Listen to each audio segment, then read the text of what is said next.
They say love often hides in plain sight, but in Eliana Rivera's case, love came cloaked in pride, distance, and a man she once swore she would never speak to again.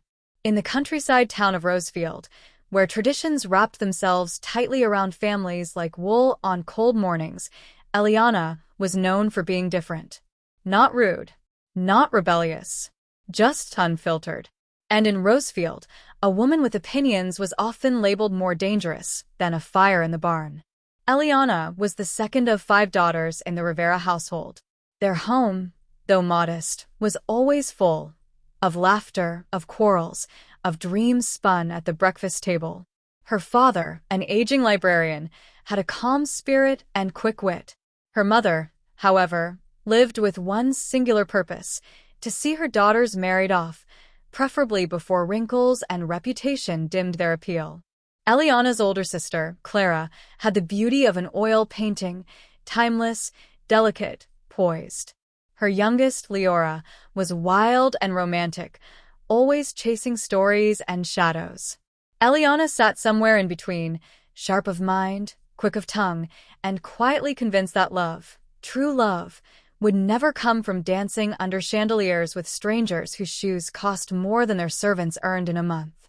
Still, when the invitation came to attend the annual harvest ball, her mother nearly fainted with joy. "This is it, girls," she cried, holding up the envelope like a golden ticket. "Rosefield Hall. Music. Gentlemen. Prospects." Eliana rolled her eyes. And terrible punch. Despite her sarcasm, she went. For her sisters. For her father. And, if she admitted it quietly, for the curiosity of seeing what the fuss was about. The hall glowed with amber light that night. Chandeliers sparkled above swirling gowns and murmuring violins. The town's finest and wealthiest were present, including a young man recently arrived from the city, Charles Westwick, heir to a shipping fortune and as charming as a stormless sea. And beside him stood a man unlike the rest, Damien Hartford. He was not tall in the traditional sense, but he stood like he could silence a room with his posture alone. His features were sharp, his dark hair slicked back, and his expression unreadable. He wore wealth like a second skin but spoke little. He watched everything. Everyone. Eliana noticed him the moment she walked in. What she didn't expect was for their first interaction to be over before it even began. She stood near the refreshment table, trying to avoid small talk with strangers, when she overheard him speaking to Charles. "She's tolerable," Damien said, eyes skimming the room, "but not handsome enough to tempt me." He wasn't speaking of Eliana directly. Or maybe he was. But the words landed with a thud in her chest. She felt a flush rise in her neck, not out of embarrassment, but fury. She had not asked for his attention, had not offered a smile. Yet here he was, passing judgment as if she were a shop window. That night, she returned home and declared to Clara, "I'd rather marry a pigeon than that man." But fate has a cruel sense of humor. In the following weeks, Damien Hartford began appearing everywhere. At garden picnics, at charity readings, at Leora's flute recital, always at a polite distance, always watching, saying little, as if drawn toward Eliana by a force neither of them could name. She matched his silence with cool sarcasm. At one gathering, he approached her near a bookshelf. "I hear you enjoy the works of Evelyn Hartley," he offered. "I do," she replied. Her characters are deeply flawed, yet somehow still more agreeable than most dinner guests. He didn't smile, but he didn't leave either. Their exchanges continued like that, sharp, clipped, oddly charged. Eliana couldn't understand it. She disliked him, truly, but she couldn't deny the thrill of their wordplay. The way his eyes lingered a second too long. The way her pulse raced when he was near. Still, her opinion of him remained unchanged. Then, everything unraveled. One afternoon, news spread through the Rivera household like wildfire. Leora had run off with a soldier. A man she barely knew. Rumors flew. She had eloped. She had been taken. She had shamed the family. Eliana's mother collapsed in tears. Her father sat in stunned silence. Eliana was furious. And terrified. not just for her sister's reputation, but for her safety. That evening, as thunder rolled in the distance, Eliana stood by the parlor window, clutching her shawl, staring into the night. And then there was a knock. She opened the door to find Damien. He didn't speak at first. Rain dripped from his coat. His expression was unreadable. "I heard what happened," he said finally. She nodded. "I want you to know," he continued, "your sister will be safe. And so will your family's name." She stared at him. "Why would you care?" He took a slow breath. "Because I love you," he said. The words hung in the air like a lit candle in a dark room. "I love you," he repeated. "Against all sense, against my own judgment. Despite your insults. I love you." Eliana's breath caught in her throat. "You will love me," she said, stunned. "You insulted me the first time we met. You judge everyone with your silence. And now you love me?" "I do," he said simply. She shook her head. "I don't believe you." "I don't expect you to," he replied. "I just needed you to know." Then he left. The next day, a letter arrived. It was addressed in precise handwriting. Inside were 3 pages of truth. Damien explained that he had found Leora, that he had tracked her down quietly, paid off the soldier's debts, and convinced him to marry her, protecting the family from ruin. He had done this days ago, long before the scandal spread. Not for recognition, not for favor, but for Eliana. He also admitted to discouraging his friend Charles from pursuing Clara, not because of Eliana's family, but because he believed Charles's feelings weren't strong enough. It was a confession. And a sacrifice. Eliana sat alone in her room, letter trembling in her hands. She had hated him, and yet he had acted with more integrity than any man she had ever known. He didn't come back the next day, or the one after. She waited, and thought, and felt something shift. On the 4th day, she left the house, walked the wooded trail behind the village, past the creek, past the old bench where her father used to read. And there he was, Damien Hartford, standing alone, looking out over the water. She didn't hesitate. "I read your letter," she said softly. He turned but said nothing. "I was wrong about you," she continued. "About a lot of things." Still, he stayed silent. "I know you're not here to ask again," she added, voice shaking. "But if you did, I'd say yes." He stepped toward her. Not quickly. Just enough. They didn't kiss. Their hands met. That was enough. The days that followed were quieter, softer. The world around Eliana seemed to breathe again. Leora had returned, now married and sheltered in a borrowed cottage just outside town. Whispers still fluttered through Rosefield's narrow lanes, but their volume had softened, as if even gossip grew tired when met with resolution. Eliana found herself waking earlier than usual. She'd sit by her window with tea, watching the mist roll off the fields, thinking not just about Damien but about herself. How fiercely she had held on to judgment. How swiftly she had drawn conclusions. And how rarely she had allowed room for truth. For the first time in her life, she wanted to apologize. But Damien never returned. Not to her doorstep. Not to her walks. Not to the Sunday markets where he used to appear, always a quiet figure in the crowd. She wondered if she had waited too long. It was Clara who finally broke the silence. She approached Eliana late one evening, her face unusually serious.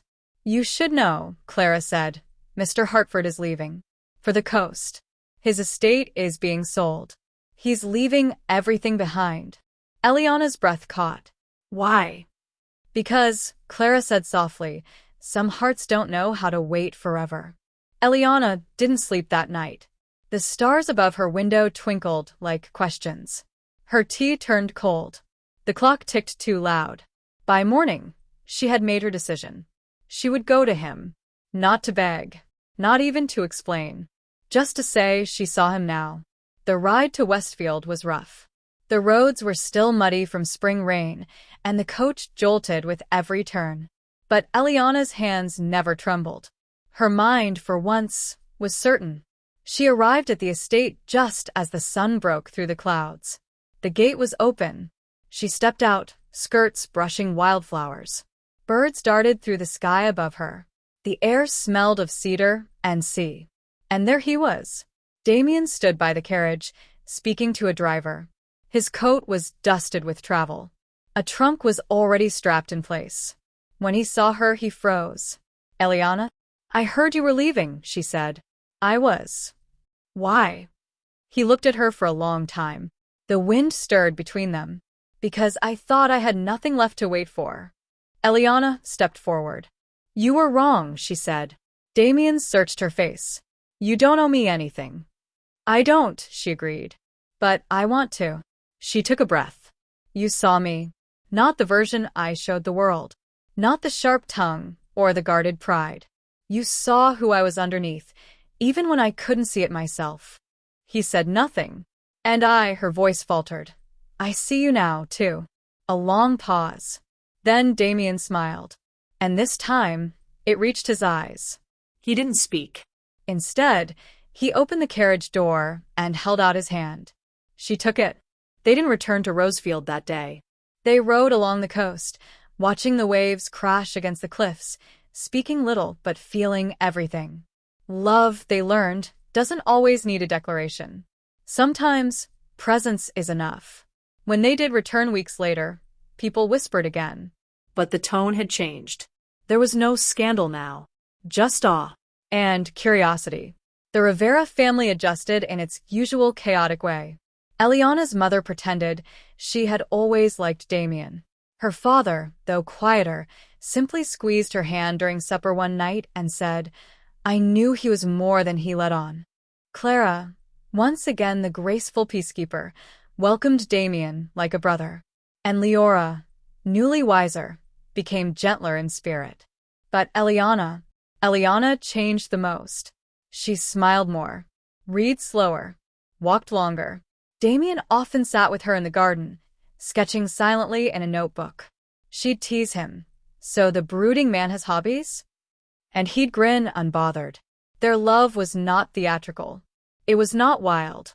It was steady, quiet, built from the bones of broken pride and the patience of second chances.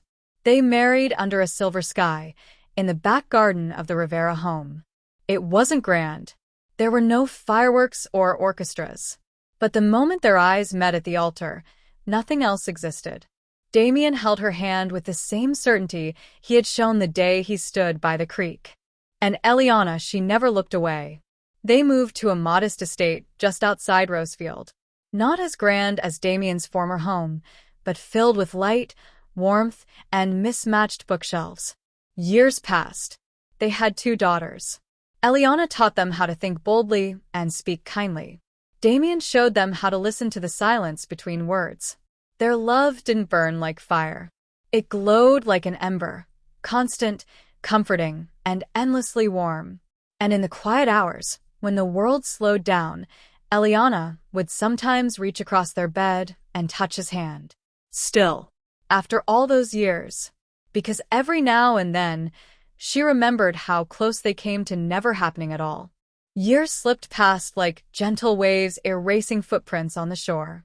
Eliana and Damien's life together unfolded not in grand events but in small, quiet triumphs. Mornings began with coffee and shared pages from whatever novel Eliana had fallen in love with that month. Damien would rise early, still carrying the city's discipline in his bones, and she'd linger in bed a few moments longer, the smell of ink and roasted beans pulling her into the day. The soft rustle of leaves outside their window was their music, their rhythm. Though Damien had once walked through life in measured silence, he now filled their home with soft humming, off-key renditions of melodies Eliana couldn't always recognize, but adored just the same. He laughed more. He softened in the corners. His hands, once stiff with restraint, now moved freely, helping Leora's child learn to draw, fixing the garden gate, brushing hair out of Eliana's face while she read aloud on rainy afternoons. It was the kind of love no ball ever danced into existence. One forged through persistence, presence, and a willingness to see, truly see the other. But love, no matter how deep, does not shield life from storm. The first gust came quietly. It was a letter, folded carefully, bearing a seal from Rosefield's council. The library, her father's second home, the sanctuary where her parents once met, was to be closed, replaced by a commercial center. Its funding stripped, its doors shuttered by winter. Eliana was furious. She hadn't felt this kind of fire in years. "I'll fight them," she said, pacing their study. Damien watched her, quiet. "They can't just erase a place like that," she snapped. "Do they think stories don't matter anymore?" "You'll need help," Damien said. "I don't want politics. I want justice." He smiled gently. "Then we'll give them both." And so they fought. Together. They gathered signatures, met with officials, even hosted town readings in the plaza to raise awareness. Eliana, once known as the girl with a sharp tongue and too many opinions, became the woman Rosefield turned to for truth. For clarity. For courage. Damien, whose presence had once been described as cold and distant, became her anchor. He handled the logistics, drafted proposals, reminded her to eat between speeches. They weren't perfect. They argued about strategies, wording, when to rest. But their arguments were different now. They knew how to fight with each other, not against. Eventually, the council relented. The library was saved. When Eliana stood before the townspeople that spring, the applause was deafening. But Damien, he didn't clap. He just looked at her the way he always had. Like she was still the woman by the window, aching for something more than society's box. That summer, tragedy came. Her father passed away in his sleep, surrounded by books, as if returning to the very pages that shaped his soul. The house fell into a hush no music could break. Her mother, now smaller somehow, moved in with Clara. The daughters clung to one another, tethered by shared grief and the sudden, aching void of their father's absence. Eliana didn't cry for days. Not until she found the worn note he had written inside her favorite book when she turned 20. "You don't belong in a cage, Eliana. You were meant to fly, even if others fear your wings." When she wept, Damien held her and said nothing. Because love sometimes means saying less. And simply staying. In time, the ache dulled. Their daughters grew into women. Curious, bold, stubborn in all the ways Eliana was at their age. Damien taught them discipline. Eliana taught them freedom. Together, they gave their children the gift of balance. Their eldest, Mira, became a teacher, inspired by her grandfather's love for language. Their youngest, Sarah, wanted to paint the world, not for money or fame, but for the way light kissed the edge of a window or how shadows whispered across cobblestones. And life, as it does, carried on. Eliana and Damien traveled when they could. They visited the coast where he almost left everything. They returned to Rosefield often, strolling past the old hall where they first met, exchanging amused glances whenever someone recognized them as that couple. But their favorite place remained the bench by the creek, where it had all shifted, where silence had spoken louder than pride. And then came the moment Eliana never expected. It was a cool autumn evening. The fire crackled softly, and Damien was sketching by lamplight. She sat nearby, watching him. His hair, now streaked with gray, fell gently across his brow. His eyes still held the calm gravity of a man who had lived many lives before finding peace in one. "Eliana," he said suddenly. She looked up.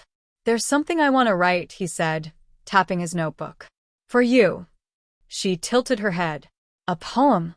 "No," he smiled. "A letter. Like the one I gave you all those years ago." She waited.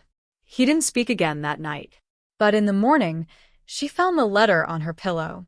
It read, "You taught me how to love without fear. You broke every wall I built with a single smile. You were never meant to be tamed, thank God I never tried. I don't love you like the world tells me to. I love you in the quiet, in the pause between words, in the years between promises. If I ever forget to say it out loud, know this. Loving you has been the greatest thing I ever did right. D."